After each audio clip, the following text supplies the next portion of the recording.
Chrissy Paradis here with America's Wealth Coach and best-selling author, Coach Pete D'Arruda. And we're going to have some fun today because there's a list of 20 things folks might not know about Coach Pete. Yeah. And we're going to dive into some of your answers. You know, I'm an open book. They're fascinating. But it's hard to figure out to be sometimes. So let's help people. Let's help everybody out there figure out who I am and what makes me tick. We're going to start with... Oh, by the way. Yes. We're filming this on December 14th, 2023. And we have our company Christmas party tonight. Yes. So that's why I have a Christmassy shirt on. Got snowflakes, got pine cone, North Carolina, the Pine State. I love the shirt. Candy canes, bells. We've got anything you can think about. We got bells, but no whistles. I bells like and whistles. that. But As anyway, a let's football have some fan. fun. How's that? Let's dive into the first question. Okay. The 3 words that people use to describe you: fiduciary, compassionate, and client-oriented. Yeah, that about sums it up. I've always, I've been in this financial arena for 32 years now, and I've always tried to treat every single client as a family member. You know, we've seen our events. We have great events with our clients, and everyone seems to have a good time. And fiduciary, we've been practicing that from the day I started. That is putting clients' needs ahead of our needs. That's common sense. Yeah. But there's so many folks in the financial industry who haven't been doing it the correct way that the regulators had to get involved and say, now we have a fiduciary standard.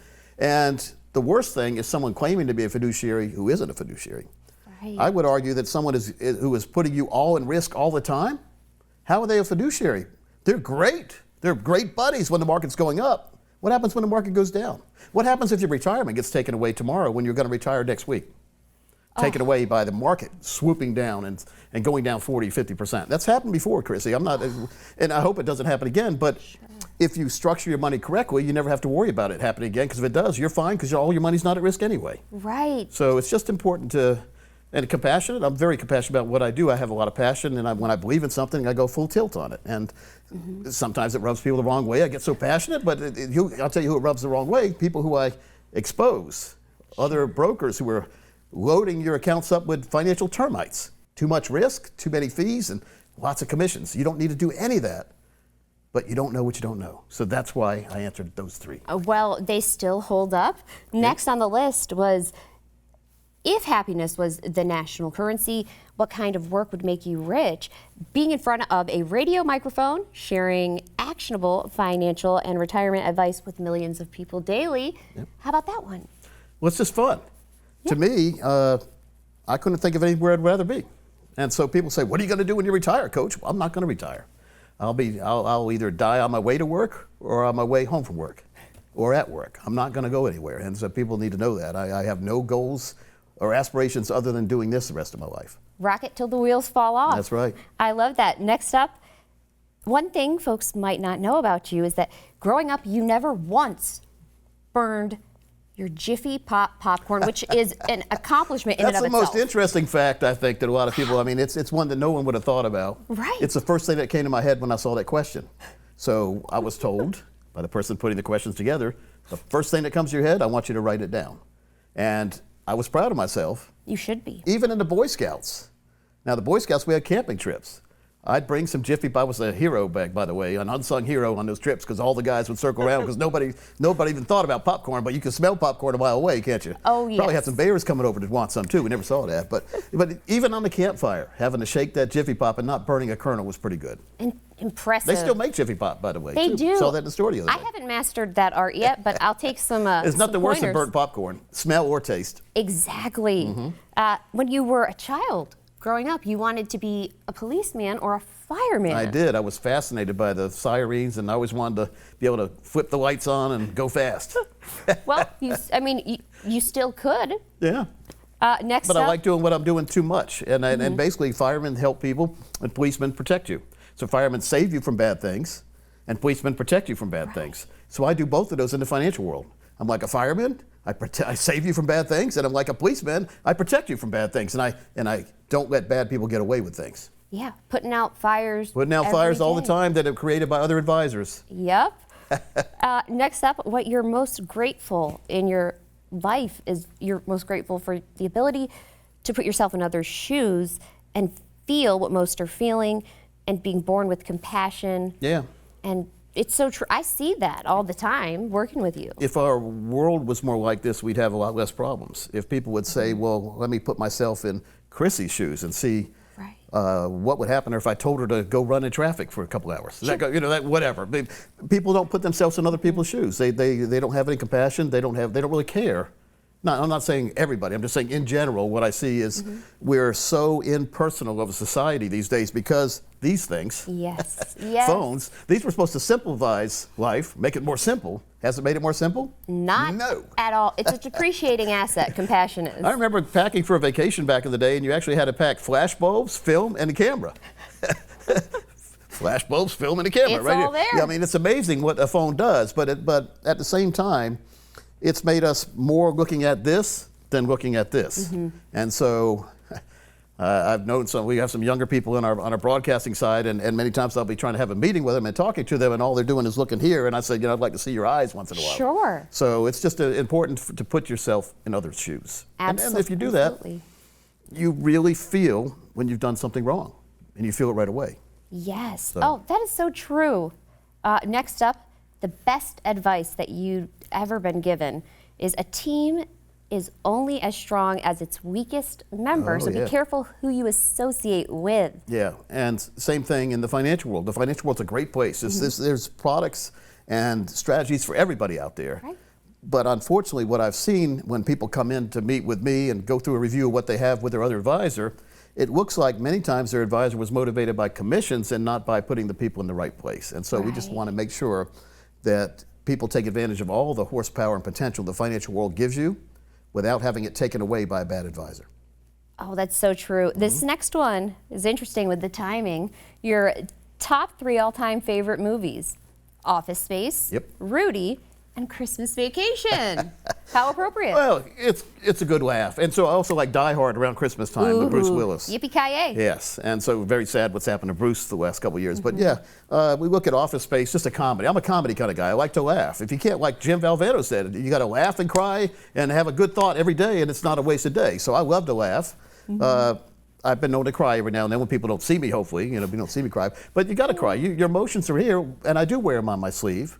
And if you do that, you don't let things build up and you don't explode in the future. So it's just important to have a couple movies you like to see and can watch over and over again and not get bored with. And those 3 movies there, I could watch them every single day. They're classics. Your greatest achievement and how it has shaped you, building a nationally syndicated radio show when a lot of people said that was an impossible feat to accomplish, and helping others gain that financial knowledge that is so necessary. Yeah. Hi, I'm Coach Pete DeRuda, and if you're tired of secrets, give us a call for a free financial second opinion to get you on the financial road that you deserve. 2004 is when I started the radio, believe it or not. Amazing. So now we're as we're filming this, we're right at the end of 2023, so we're coming up on the 20-year anniversary of the show. Congratulations. And, I was talking to my buddy Dick Vitale about that in his new book too. We did a book together. Dick Vitale, very great guy too, by the way. He's famous awesome, sportscaster. baby. And it's just about making sure that we do the right thing in everything we do in life. It's just amazing when you look at all the things that are possible. And so Dick believed in me. When I tried to get on the radio the first time, I was laughed right out of the radio studio, local station here. So I had to expand my perimeter. Ended up an hour and 15 minutes away from the Apex area Raleigh area in a town called Southern Pines. WEEB was the station down there. They put me on, and the rest is history. Wow. The station manager there, been a really great buddy over the years, Steve Adams. He actually welcomed me into his studio and sat there and was my co-host for a while until we got big enough to I could hire my own co-host. So wow. He was a great guy, still is a great guy. Amazing origin story. Yeah. The book that has influenced you the most, Napoleon Hill's Think and Grow Rich, because it taught you some dreams can become a reality if you believe them 100% and practice that daily. It's a great book. I haven't read that yet. Oh, you need a book. Yeah, I mean, it should be on your bookshelf, and you should read it every year because it's a reference manual more than a book. So there's certain books in our life that really mean something. Right. I still remember one of my favorite books ever. We had to read in either 5th or 6th grade, maybe 7th grade. It was To Build a Fire by Jack London. I know you probably didn't read that, did you? Not yet. So, they made us read that back in the day, but it's a really good book. Adding that to my list. One of the things that you have not done in your life that you really want to do. Visit the Great Pyramid, which is the largest of all the Egyptian pyramids. Any kind of pyramid I'd like to see. I know Mexico, they have some the Mayan ruins Yeah. down there, and I'd like to do that. Not so much of a fan about going to Egypt these days, as a white man. Sure. So I don't want to be a target. Right. But it's amazing what now with the internet you can visit without really going there. It's not Google the same. Earth, yeah. Until they invent smells to go along with the sights and touch, and they will. You know, whoever thought you'd be able to send music through your phone or through the internet? Right. Or a video. We video this, we send it halfway across the world in 2 seconds. It's amazing. Right. That's so true. Life never amazes me. All the different things that we've lived through in our life, and you in your life. I mean, Right. you're 30 something, right? So, Yeah. And I'm 50 something, almost 60. So I've seen a whole lot more than you have, and you're going to see a whole lot more than I'm going to see because there's so much more coming. Well, down the maybe we'll road. get a chance to visit the pyramids virtually together. Yeah, You never that's know. cool. We can always do that. Next up, your favorite quote and who said it. You don't know what you don't know by Yogi Berra. Mr. Amazing. Yogi Berra, famous baseball player, New York Yankees. He had so many great quotes. Another one he said, when you see a fork in the road, you know what a fork in the Yep, road is? take it. You take it. Yep. What does that mean? So it's just funny how and I don't know if he was doing this on purpose or if it really made sense to him, some of the things, because he said so many cool sayings like that. Mm-hmm. To me, I think his mind just thought differently than what we do. A great guy. I love that. Yep. And if you could have dinner with any one person, living or dead, who would it be and why? You Yep. said Ben Franklin, Yep. because he was so smart and futuristic, ahead of his time. He never stopped inventing things, where he never stopped wondering about stuff. And to me, that reminds me of, I don't invent a lot of things, like as far as flying kites in thunderstorms, but I do invent a lot of financial terms, which is pretty cool, and did invent the radio show. Right. But Ben Franklin, just an amazing guy. It would be fun to talk to him. Absolutely. Yep. The words of wisdom that you would pass on to your childhood self. So, Lil Pete, enjoy every minute and don't let the worries of today keep you from doing the things that will make you stronger tomorrow. You know, so many days I wasted in college worrying about the term paper that I had to do or the exam and putting off studying or putting off writing it, and then never putting off the worry though. If I would have just done it right away, be done and you'd be happy. Because when I did my term papers ahead of time, I was happier because I had time like the whole semester to go back and make changes. Whereas the way I usually did it, I'd do it the night before, and back then we had typewriters. We had no word, again, the advancement of technology, and I wasn't the best typer. I was one of these kind of guys, so I had a bunch of whiteout. So I never want to go back there. If you could change one thing about yourself, Yeah. it would be that you wish you liked to jog. I can relate. I did that a few years ago, those answers. You want to amend And it? so I do want to amend it. I wish Okay. I was taller. Well, But I know some tall guys, and they have their own set of problems. Marty Hensley, 7-footer, when we fly together, he has to fly in the first seats of first class for the leg, because he can't fit anywhere else. He's Wow. 7 feet tall. He said, I can't take my legs off and put them in the overhead compartment. Like he's got so much leg pipes, I call them, Right. and not enough room for his leg pipes to go. So I'd like to be taller. But jogging, the reason I put that is I played soccer growing up, so our coaches always made us run, and I was in great shape back then. I hated the coach though, and so I've tried to jog myself, but if there's nobody there making me do it, I don't do it. So that's why. well, if you could speak to everyone in the world at the same time, you would say, everyone, give me a penny. Yeah.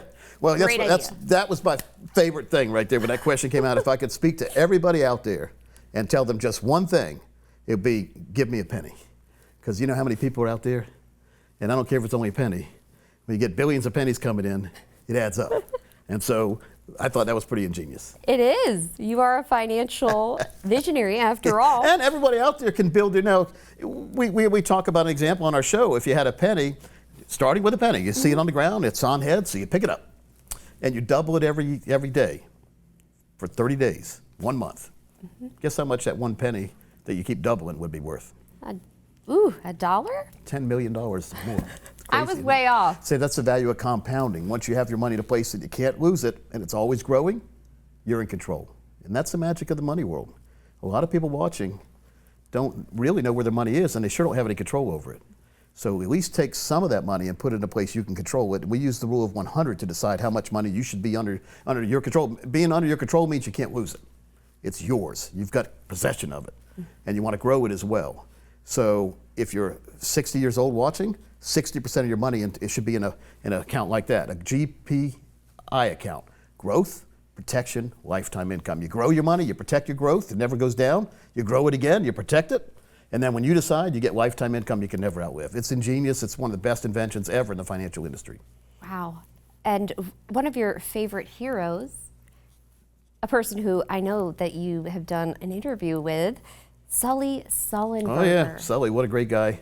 He responded well under pressure. He told me, he said, Coach, I practiced this same event. I practiced in my head over and over again. What would happen if we lost both engines? I don't know if he ever told me he would lose the engines because of birds striking, but he said, what if both engines went out? Yeah.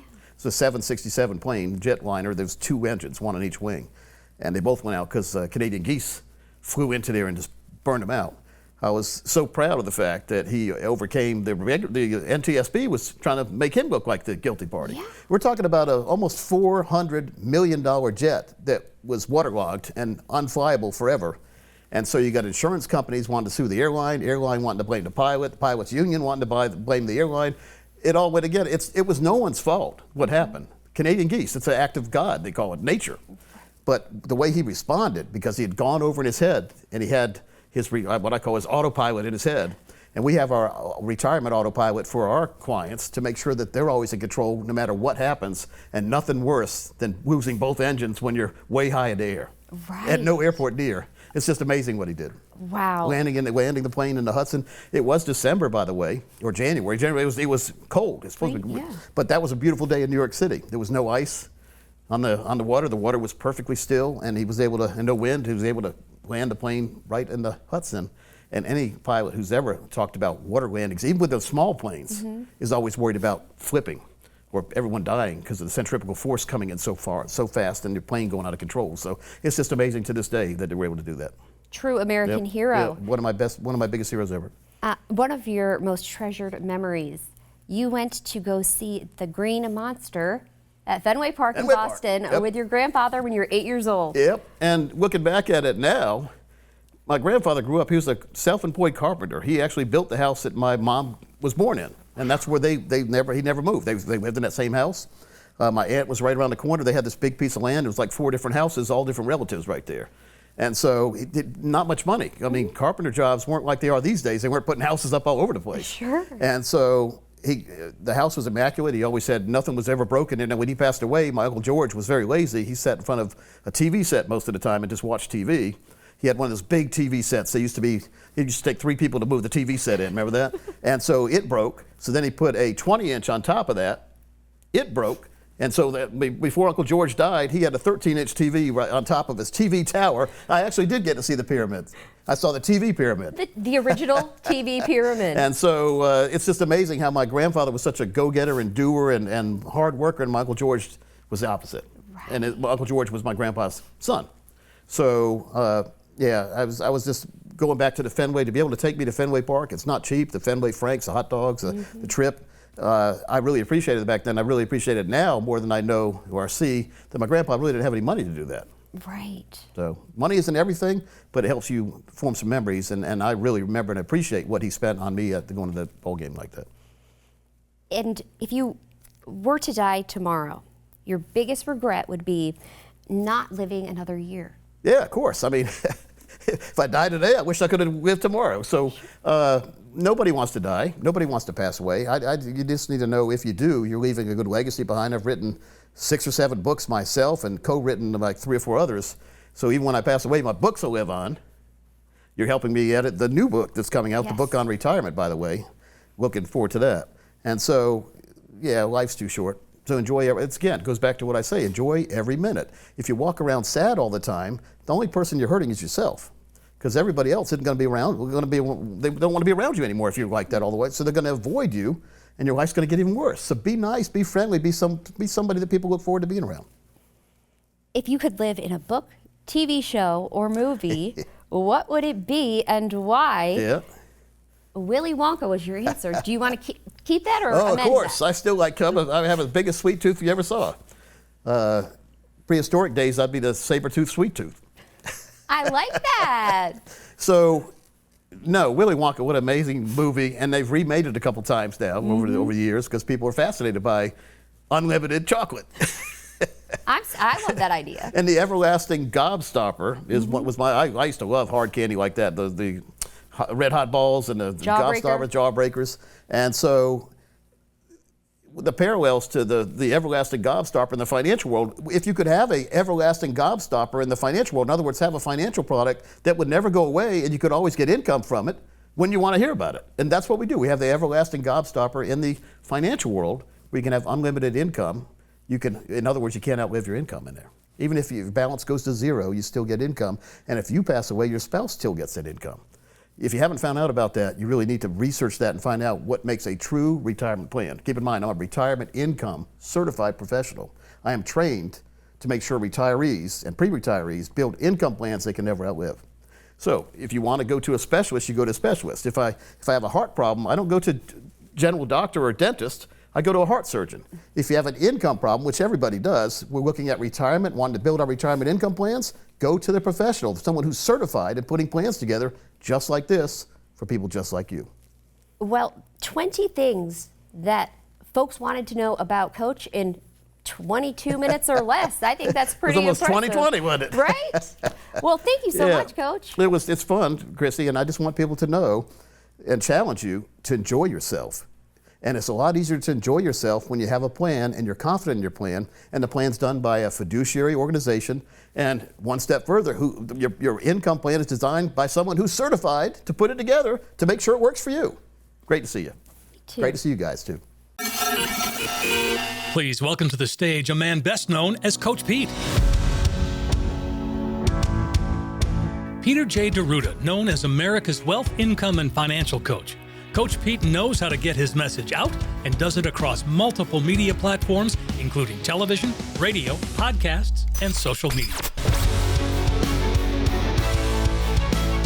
He's the recipient of 4 Emmy Awards, 4 Telly Awards, and 2 Quillies. He's more than a media guru. Coach Pete is a master registered financial consultant. He holds the prestigious Retirement Income Certified Professional designation. That means Coach Pete and his team are specialists in planning the most important phase of your life, retirement income.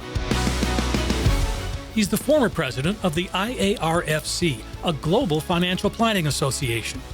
He's authored 8 books, including America Asks Coach and the Amazon bestseller, 7 Baby Steps to a Ridiculously Reliable Retirement Income. As we look into 2012, for 2 decades, Coach Pete has been on the forefront of media communications, from radio to television to today's social media explosion. What inspired you to write the Don't Worry, Retire Happy book? well, I had given the paychecks and paychecks. When networks like CNBC and Fox Business need an expert in financial planning and retirement, Coach Pete is often the first call. In retirement, I've seen way too many people spend way too much money. Every day, he informs and entertains millions, all while imparting common sense retirement insight. Let's be honest, that word retirement can mean so many different things to so many different people. From his professional radio and television studios at Coach Pete Land in North Carolina, he's created a variety of radio and television shows heard weekly around the country, including Rock On Retirement, A+ Retirement, America's 401k Show, and the flagship program that started it all, The Financial Safari. So hello folks, it's Coach Pete right here this week on The Financial Safari. Coach Pete is also one of Dave Ramsey's Smart Investor Pros and can be found on Dave's website as a financial pro with the heart of a teacher. And if I can get up every day and help one person and learn one thing for myself, it's not been a wasted day.